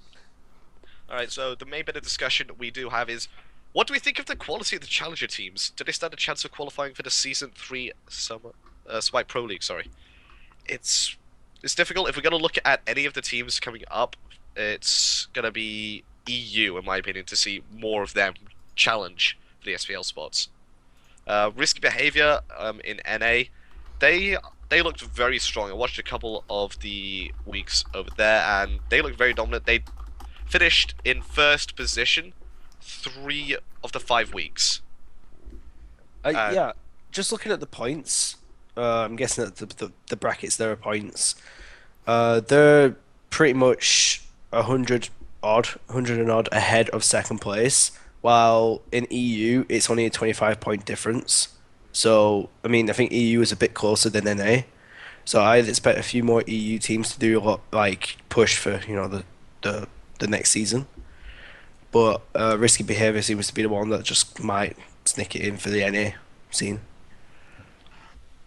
Realistically, we had EU and NA last split. We both had one team from the Challenger Cup from each that came up. So I wouldn't be surprised if that could happen again, if not two, potentially. It's always one of those things where people underestimate the Challenger Cup teams, but because they work so hard together for so long, on much longer periods of time than the SPL teams, I want to say. Like competitively, you'll play a lot more games in Challenger Cup over the course of the period of time than you would in the SPL. Because you play like maybe 1-2 games a week, whereas in the Challenger Cup you have to play that entire day to get to that seed. And the talent group in the Challenger Cup is so spread out as well. Like a lot of these teams have like star players who have been in SPL before. They've got a bunch of them. It's really ridiculous. The ones to watch out for is definitely VWS Gaming, who were previously Marxists, who were previously Spicy Waffles, who flirted with SPL so many times. They took it down to the wire like 3-2, about 3 splits in a row. They'll definitely be looking to jump on that. Flurry Q's gone from support to jungle, and he's been one of the best players in challenges by far. I would love to see him go against an SPL team and see what he can do with that. Yeah. You just want to see all your friends feed in. Oh no, Flurry's my friend. Okay. Yeah. Nepotism, yo. I've got a lot of. I'm a fan of a lot of these teams. I want them all to do well, but I also want them all to fail and burn miserably. I think for a lot of the EU teams, those of us, because we've all casted for EGL for a while, there are a fair few there which were EGL. Anki Pikachu's, Pappy's, VWS. Illusion. It would be Illusion. Yeah, it would be very nice to see at least one of those go pro. Losing Road have really I've done well this split. I think they've come at the end of the last split. They've really stepped the game up. Unity, especially in the solo lane, he's performed out of his mind. He's been impressing a lot of people. They're ahead of Pappy's, Illusion, and Angry Pikachu's, which I don't think anyone would say before this split. And they're running it really close with Bizarre, who have been together for about a year and a half now. And Team Bizarre, they nearly got into the SPL the first time straight after Worlds. I think they can do something good. Okay then. Axios in solo lane, look out for him. I'm going to say that.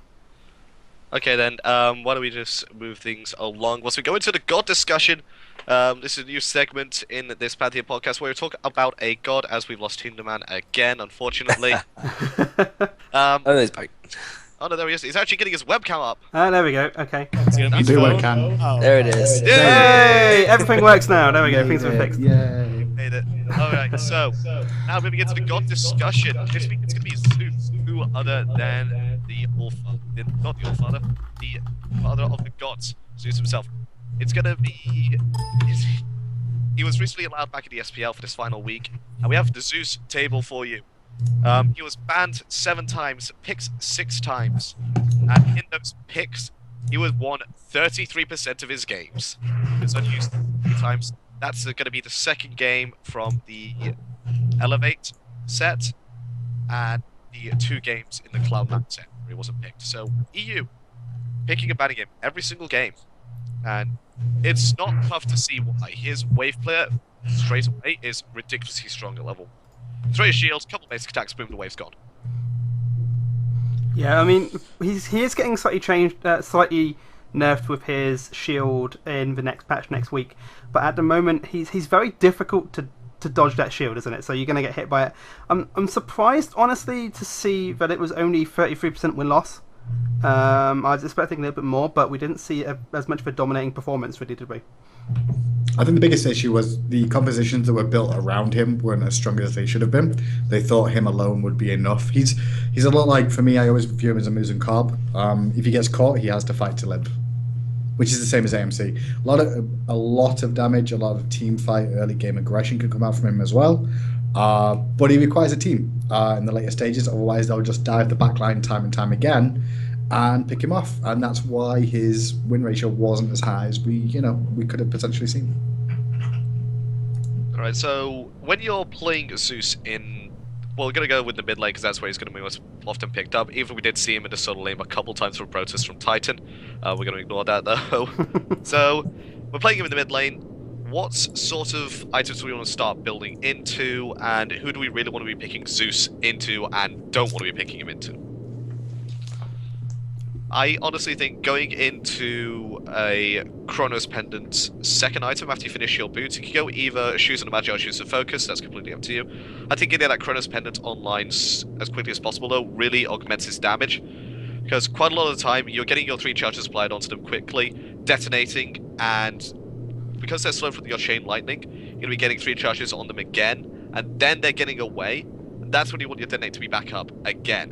And getting that Chronos Pendant will allow you to do that. And also, mana regen you get from the Chronos Pendant as well will really help him to wave and push power going as well. There's not really a bad, terrible matchup for him in the mid lane. Some of the push power gods can be a little bit difficult, like the likes of Isis or Ra. Ra's probably the strongest one against him, I'd say, in terms of being able to just out-sustain his poke and whatever and like push him harder.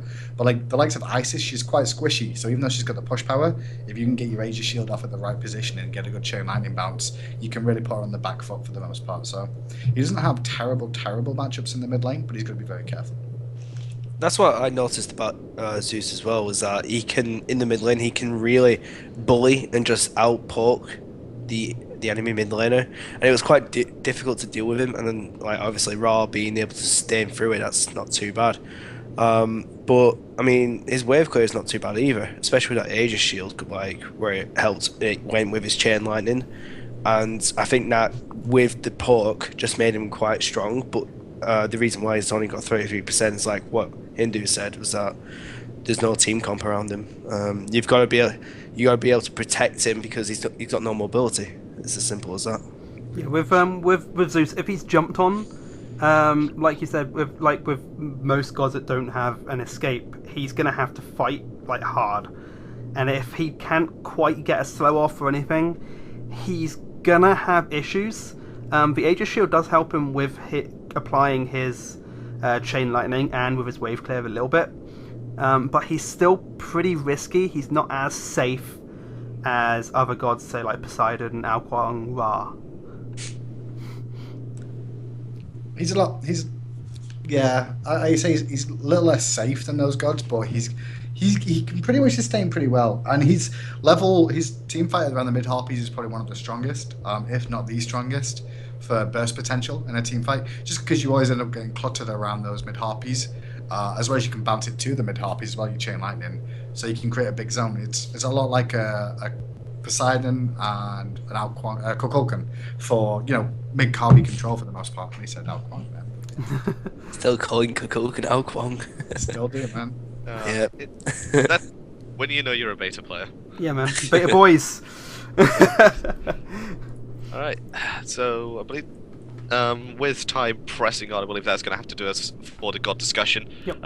If you would like to see a God discuss the show, tweet at us or go on to the Reddit when we post what we're going to be doing this week. And come up with an idea. We'll definitely listen to you guys in the community. I do believe, though, that with next week being F. We have to do Shark. Yeah, I think next week's probably back. It looks like we've also got a HiRez Cooper back as well. Yeah, Hey. Welcome back to the show, sir. I didn't let him know that it was back up, so just found out walking in and yeah, we're back up. Back in time for us to move on to what is coming up in Smite and in the community. So we have a few things here. We did discuss earlier that for people who don't like sleep, you can see the OCE, the Oceanic Regionals, tonight if you're in the US, or at 3 AM if you're in the UK or in EU. Or you're in the EU. Is it 3 AM for the UK, 4 AM for the EU? Okay, so there you go. I've just been corrected there. So if you want all those time zones, it's great. time zones are difficult, but those will be aired on the Smite game channel. So Joe, check those out if you are having trouble sleeping, or in my case, you probably can't be asked to sleep, so you're just gonna watch it anyway. We also have the HP Omen Challenge this weekend on the 31st. Is that right? So sad. Yeah. I'm so sad I don't get to go to it. That's unfortunate. Is DM currently there at the moment? No, it's Bart that's going. Is it Bart going? Okay, just DM just happens to be in Australia. I'm not able to leave the States at the moment, is the biggest issue, because I'm not allowed for the green card to stay permanently. So while that goes on, I'm not allowed to travel anywhere outside of the States. So I've just got to stay in the States while it goes through. Is the reason you're not seeing me at a lot of events around the world at the moment. So stuck in Georgia. Hey. Of all the states to get stuck in, it had to be Georgia. I know, right? Hey, just be glad that the Smite World Championships was organised to be in America then. That's also a very good point. That's just super lucky. I mean, whoever was on the design of that, well done. Did you think they'll change it to a different country just to screw it? Actually, knowing them. Do it in They're gonna Cologne. do it in a town just on the border with Mexico, just inside Mexico. I think I could go to Mexico because it's still in North America. I'm allowed to do that. Ah, There you go. More news found out. There you go. more news found out. Application process is great, I tell you. So if you're in Mexico, you still have the opportunity to meet Hinduman. Just very slim one. He's a better chance than us. Or at least. For now, For until now. Worlds, mate. And then we also have, this weekend, we have a new event similar to last weekend. Not quite as difficult for everyone to get gems this time. Last week you had to get 5 first wins of a day to get 100 gems. This time you still need to get 5 first wins of a day to get 100 gems, but the replaying part 2, Friday, Saturday, Sunday, you will get 20 gems for each first win of the day. So you get gems for each win. I had a lot of difficulty last weekend getting those damn gems for 5 wins of a day, because for some reason on 3 win days people suck.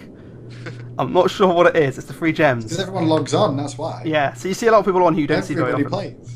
But you also, it looks like also double experience and worshippers. Is that correct? Yeah, that is.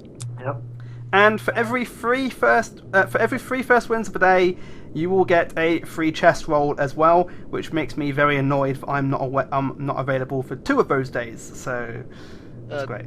Bear in mind that the chests will change. On Friday and Sunday it's going to be an Odyssey chest, and on Saturday, October 31st, of course, it has to be a Halloween chest. Also, for those chests, something that Chris West, the community manager, posted on Twitter, but I don't think was officially released in the blog, was if you own everything in the Halloween chest, you still get to hold the chest. I believe for something else. I don't know the exact details around it, but you get to hold it for another Odyssey roll or something like that. Booster. Booster. Booster. One day booster, boys. I would love it if I would love the suggested change of being able to choose when to use a booster, because I always seem to get a booster when I go away for a couple of days. So I get a 1-day booster and never get to use it. We could just change 1-day boosters to be 1 game boosters if that helps. 1 game booster, it's about as much use as I Including can. the loss. Here, have 1 extra worshiper. Yeah. 1 game booster including a loss, and it only works in arena. There you go. Oh, There we go. Yeah. So you get no, you really get no worshippers. Does it? Yeah. If they do just win or loss, you get. Yeah, you get boosted. See, that'll be the way to get more people playing Arena or Siege. Just have boosters only affected there. That's a good idea. Get them all out of You conquest. had to give them the idea, didn't you, AJ? You had to give it to them. Hey, I'm a casual scrub. I play all the game modes. I want more people. I would love to play ranked more often. I'm too scared to go in it. Also, for the PAX Australia, just because I don't see it mentioned anywhere, there is a Paladin show match as well at the event. It's going to be played in between, I believe, the semis and the finals for one of the games. So I think that is being streamed on Smite Games, so definitely go check that out if you want to see the new Paladins game, and I'm sure they're probably going to drop some codes or something in chat. So I can't wait. Yes, for my it. chance. It looks awesome. Your chance. Yeah. So how many of us here on the show actually have a Paladin's key? Well, of course, members of HiRez. Apart from the guys at Hi-Rez. Okay, I think that's none of us. Oh, Okay. is it just 1 key? I put my hand down, sorry. Wow. Wow, okay. We've got the BM Killing us going. over here. Yeah, man. Okay, so those are the things that are coming up this week for Smite and what's happening with the community. And now we move on to our final part of the show. And we've been a little bit more organised with it this week. The previous couple of weeks, we've basically just gone while the show's on, going, "Hey, do you guys have any questions you want to ask on the show? Just tweet us at them. Send it into chat." This time, we actually had a Smite. We posted a link on the Smite Reddit, so people have had a load of questions they've been throwing over that we're going to go through with Hinduman and Cooper. So we do have a few of them. So there is one question here which is specifically for you, Hindu. Why have you forsaken the EU? And will you stream again? So it's a funny story because everybody in the EU is like, "Man, you should be casting SPL. Man, you should be casting SPL. Man, we need some Europeans over there." So I come over here and then everyone's like, the fuck, Hindu? Why don't you shit about you anymore? I'm like, what do you want me to do? Like, I moved to the States. I will be streaming again. The issue I've had with streaming is I bought back in February last year, just after Worlds, with all the money I earned at Worlds commentating and working over here, I bought like a $4,500 PC. That has been, I finished paying it off the same month that I landed in the US this year, and I've not seen it since because it cost me round about £700 to get it flown over here, and I've not had that kind of money to sort out because I've been paying rent in the UK, rent in America, all the bills and the tax forms and shit that I've got to go through here. So I've not been able to get the PC over. But my PC should be being picked up tomorrow from the UK and shipped to America by next week. So probably next month I'll start streaming again. It's not that I didn't want to stream, I've just not had the chance to. Is the real reason. I've not forsaken EU in any way, shape or form. You should all know that by now, clearly. Because I hate North Americans in general. I just do this because I have to. Put up with them, you know. Just don't tell my wife that, otherwise I'll be in trouble. He's on a super secret mission with a spy agency that we can't get into too many details on. Pretty much, I'm undercover for the UK government, pretty much. Double O Hindu. There you go. Okay. We have another question from the previous question was from Dr. Joss, I think his name is, so shout out to him. But the next question is from can anyone pronounce that name? Ziffaroli. There we go, Zeffiroli. AJ's good with names, I'm terrible with them. Are there any possibilities of a new skin for Hades or Arachne in the near future? Is there... So I'm going to answer the question. Is there a possibility for a skin for Hades or Arachne? Yes. Is there? Possibly. I mean, maybe. There's always the possibility for any god to get a skin. I don't think I've seen any in the recent time, but who knows? There was a comment going around, and it's probably a fair point in that the last skin Arachne got was for her recolor when she was reworked, and the last skin Hades got was when his base model got changed for China, when they got rid of the old model, which everyone who owned him at the time got him as that model and had the base model. Anyway, so it'd be nice to see them. There was the Cryptwalker skin for Arachne a while back as well. That looked good. It'd be nice to see that go in. Yeah, I would. Of course, again, as people know, I'm not a graphic designer or anything like that. And I would assume this also skins also tie into balance a little bit, because even though we try and balance around conquest and some of the higher end play, we do also want to try and keep it casual friendly. So skins change those types of things, like the he bro skin. It changes the targeter. So I imagine with just those two skins, just off the top of my head, like Arachne's probably really hard to design a skin around, just because she's got the baby, she's got the web. You got to change a lot of animations with her. So I would imagine that's probably why she's a complex design in itself to try and change. Maybe they're both getting tier 5 skins at Worlds. Ooh. Maybe. Never know. There's probably another reason as to why Hell took so long to get another skin as well, isn't it? You got to remodel two of her. Exactly. Yeah. So we do have another question as well from Super Dazza. I think I got that right. Are you? I can go for either of you. I don't mind this one. Are you going to the World Championships as a Barcus cosplay? Are you? You said you were. I'm considering doing it at the moment because me and Adonis have got a little bet going on. Because there's the cosplay competition that you can go as a group. So we both do a Bacchus cosplay each. Gender swap. And do... No, because I could do gender... Oh, that's right. Because there's gender bent as well. So that's right. Instead of doing Bacchus, we could do gender bent and both go as a pair and both do Aphrodite skins or something. Oh god, I don't want to see that. That's not something I want to see, Hindu. Well, hey, it's $20,000, right? I'm okay with that. It'll be worse than your attempt at a Neef skin. That wasn't an attempt. That was a success. And that was Neef even existed. Thank you very much. Good point. Oh my god. Yeah, maybe I'll do a cosplay. I'm going out after this actually to go and get a Halloween costume because I've never really done Halloween being from the UK. And they're doing a big party thing over here the weekend, so I have to go get a costume this weekend. So that's gonna be great. Maybe I go get a Bacchus or something. We'll find out. Oh lord, the Americans do take Halloween a lot more seriously than we do, don't they? They really do, really. Beach Babe Hindu, get that trending on Twitter. There we go. That's going to be a next trending hashtag, Beach Babe Hindu. For those of you listening in, if you wish to see Hinduman do the Beach Babe Aphrodite skin for our Halloween party, tweet the hashtag Beach Babe Hindu and get that trending on Twitter. We'll see what we can do. Yeah. We've got another question from Route 176400. So apparently he's going to the Smite World Championships. Oh yeah, I saw this week. question. Would you like anything to be brought over from the UK? And what food do you miss the most from the UK? Don't really miss food. I'm not a big food person, but Iron Brew. Oh. Iron Brew. Iron Brew. You're not? Yeah. Are you part Scottish? Or? No, I just love Iron Brew. I'm Northern. He's from the north. That explains that Iron he's Brew's part Northern. of the North, man. It's just how it is.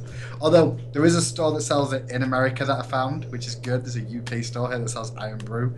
It's just really expensive, and you get a 500 milliliter bottle, and it costs like £3. Compared to England, where a 2-litre bottle of it costs £1. Yeah. So, yeah. Wait, There's a reason for that. Does the store take pounds here?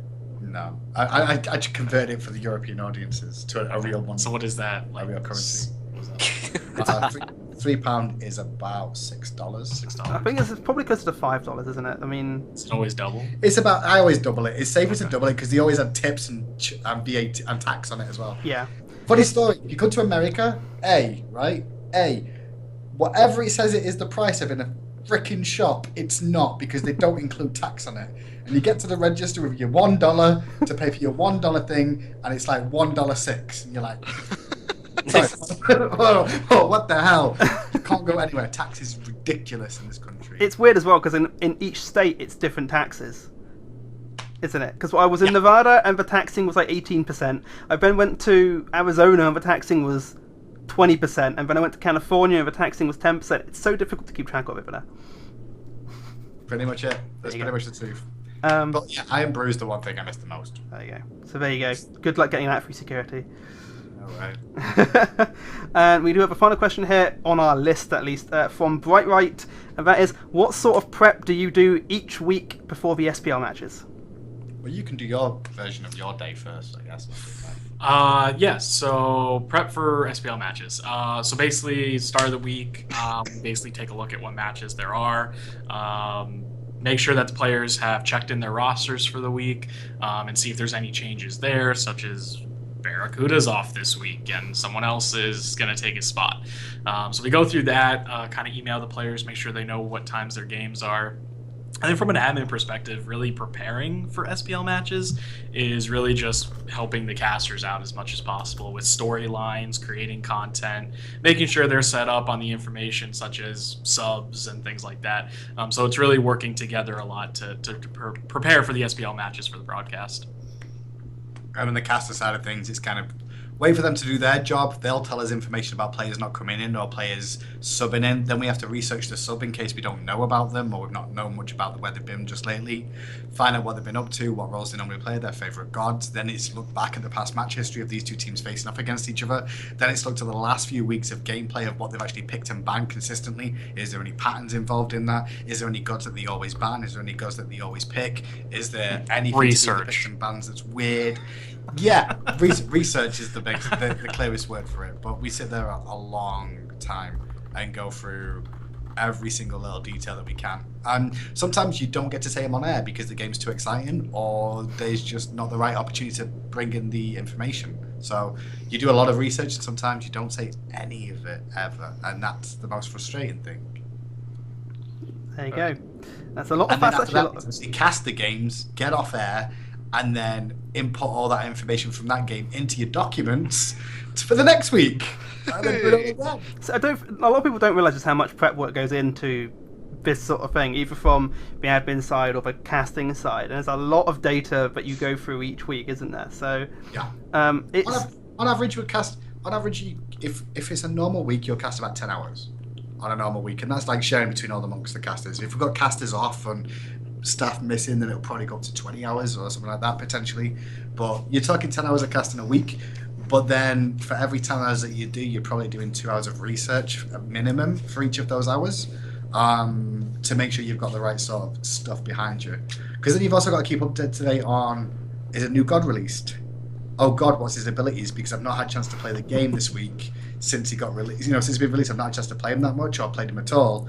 What does he do? How does he function? Get feedback on him, things like that. So you're always doing something to do with Smite the whole time, the 40 hours that you end up working in a standard week. Most of the time we do more than 40 hours. So. And that's the thing too, like you have to think for every, just in terms of underestimating, I mean from an admin perspective, people underestimate admins all the time. I mean it's just a misconception. They're there to run the games and then they go home. For every hour that they're casting, I'm here. I'm making sure the broadcast is running smoothly.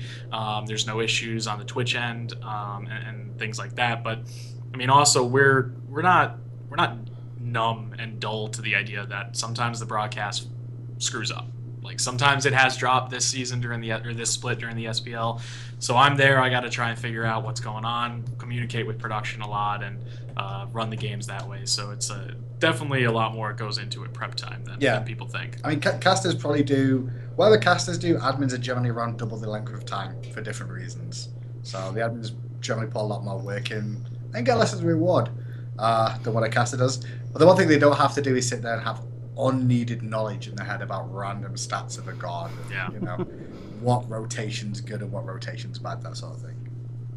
Which is a bonus.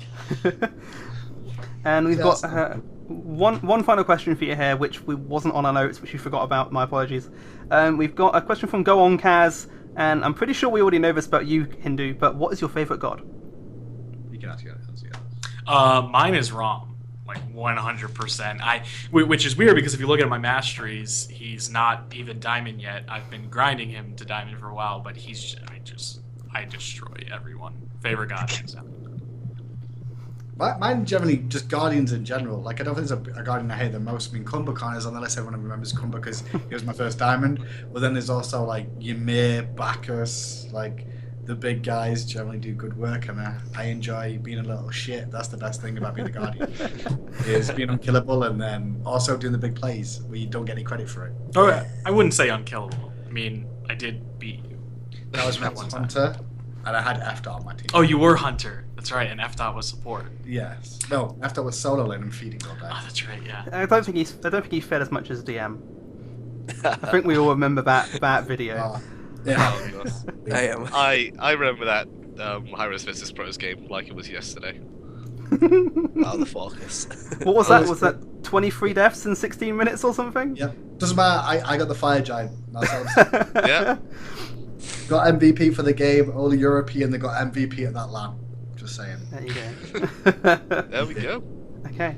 Right. I've So. got a question. Carry on. How much of a transition was it for casting for obviously when you were at EGL? How much of a transition was it to go from that sort of casting to then a really professional Hi-Rez casting experience? The whole shebang. The whole thing. Yeah, I mean, it depends. The one first step up is realizing that the commentary is always going to be very, very similar to how you start off with. Commentary will always be the same, but then you're going to add other factors into things more and more and more. First thing will be like camera. You'll be live on air the whole time, so you can't touch your face. You've got to be looking at the camera the whole time. You can't see your nose exactly. Those sort of things you just can't get away with doing. So you've got to realize that you have to make sure that you're always ready for the camera to come back to you for whatever situation. For example, when we get pauses, now and again it'll come back to the casters, and we've got to be ready the whole time for that sort of thing.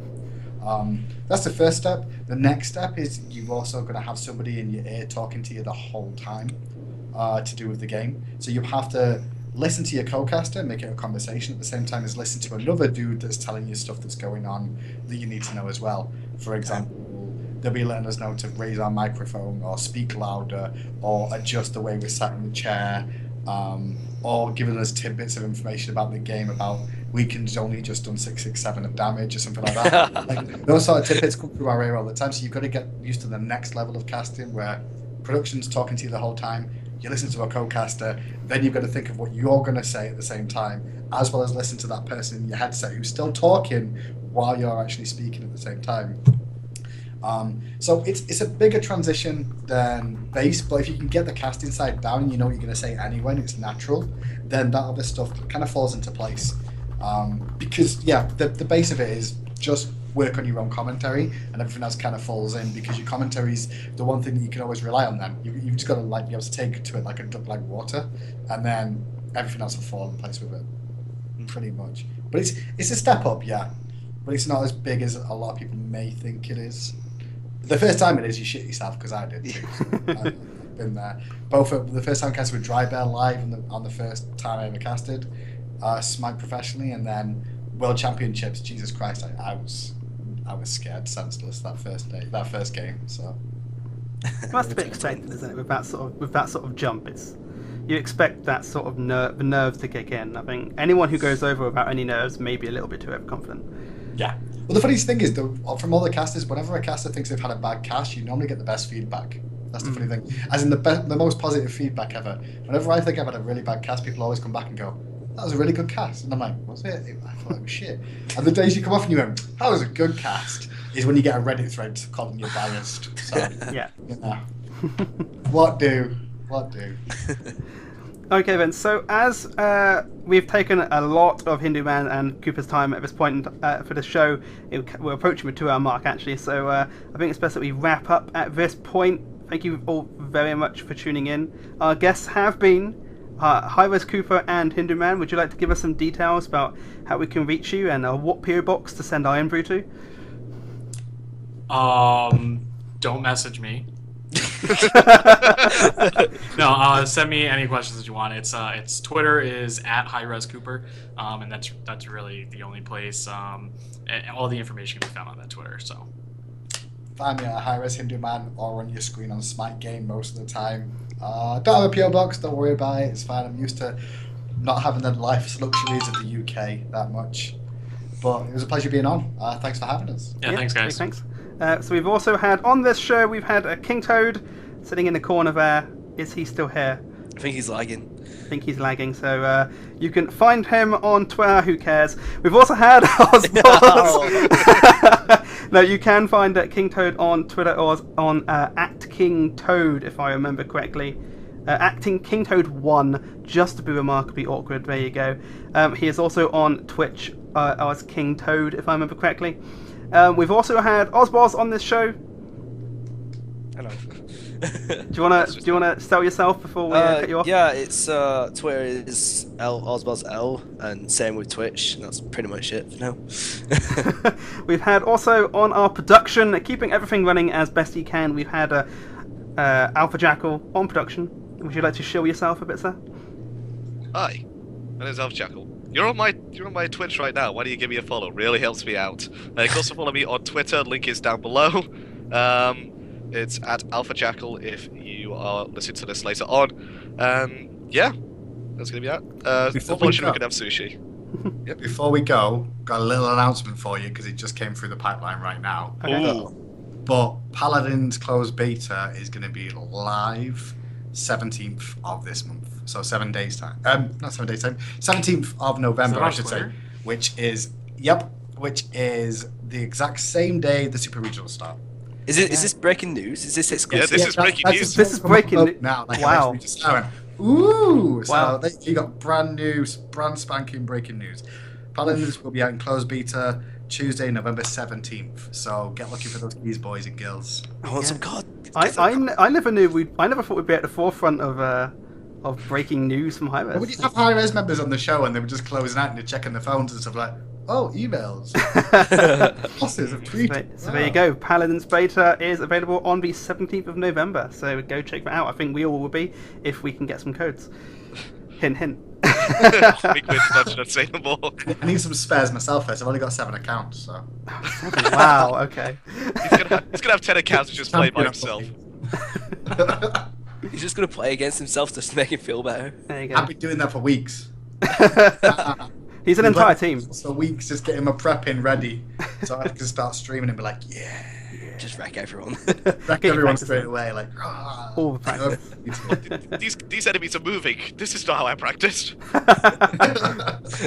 That's what everyone just does when they do Smite as well, isn't it? They play Conquest Practice, then wonder why the enemies are actually better. Yeah. Sometimes they're not, but you know. Well, you know, Anubis bot OP, he always hits those rounds. Yo, the bots in Paladins are pretty rough right now, so don't underestimate them. So So there you go. And just to finish out, closing up, my name has been Darko3. You can find me on Twitter at Darko3. You can find me on Twitch as Darko3. And you can find me on YouTube, where this VOD is going to be on Darko3 Gaming. So again, a big thank you to all of the people who've turned up. A special thanks to Hinduman and Cooper for turning up to the show. It's been a very nice pleasure having you here. It's very nice to speak to people who work from HiRez. Hopefully you will all tune in next week, where we can safely announce that next week's guest will be F. Dot. So tune in for that. Another HiRez employee coming our way. We're making up, making our space in the world with all these guests, which are amazing guests. Just make sure that you call him F period. F period. Yeah, I was tempted to do that. Yeah. F period every single time. F period. There we go. F full stop. No.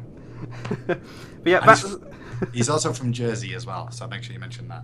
Okay, there we go. Notes, guys. AJ, put that on the notes for next week. Yep, already on. So yeah, that's been us. Thank you all for tuning in, and we hope to see you next week at 6 p.m. GMT, 7 p.m. CET, and it will be 1 p.m. EST again. This week is weird because US time zones are hard. So thank you for tuning in. Have a very good evening. See you all soon.